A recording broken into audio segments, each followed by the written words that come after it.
आपने यह श्लोक हजारों बार सुना होगा, लेकिन अब तक आपने इसका मीनिंग अधूरा ही जाना है। जो जानकारी दिया गया है वो भी अधूरा ही है।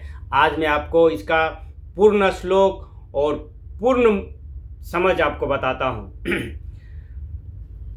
दूसरे अध्याय के 46वें श्लोक में भगवान कहते हैं, कर्मण्येवाधिकारस्ते मां फलेषु कदाचना मां कर्म फल हेतुर्भू माते संग अस्तु अकर्मणि। संपूर्ण श्लोक यह है। संपूर्ण मीनिंग क्या है?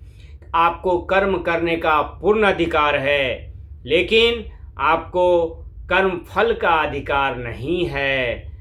तीसरा पॉइंट में है कि आप कर्म फल का हेतु मत बनो, और चौथा पॉइंट में है कि आप कर्म न करने में आसक्त मत हो। पहला पॉइंट में कर्म करने का अधिकार है। तीसरा पॉइंट में अगर आप सफल हो गए, अधिकार है, अगर आप सफल हो गए तो आप उसका हेतु मत बनो। दूसरा श्लोक में है आपको कर्म फल का अधिकारी आप नहीं हैं। तो चौथा में क्या है? चौथा में है कि आपको कर्म न करने में आसक्ति नहीं होनी चाहिए।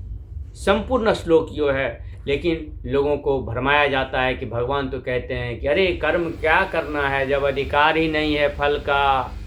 लेकिन भगवान यहाँ कितना मनोवैज्ञानिक बात हर मानव जाति के लिए बताए हैं, लेकिन दुष्ट प्रवृत्ति के लोग इस श्लोक को अधूरा बताते हैं। इसलिए पूरा श्लोक को ध्यान से समझिए कि आपको कर्म करने का पूर्ण अधिकार है।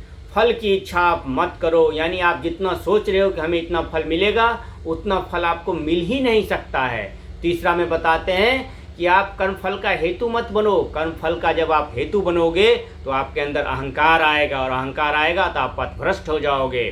और चौथा में कहते हैं कि आपको कर्म न करने में भी आसक्ति नहीं होनी चाहिए। मतलब अगर आप असफल हो जाते हो फिर भी आप असफलता के कारणों को खोजो और कर्म करने में लग जाओ। यही योगेश्वर महाराज भगवान श्री कृष्ण का आदेश है श्रीमद् भगवद गीता के दूसरे अध्याय के 47वें श्लोक में। धन्यवाद।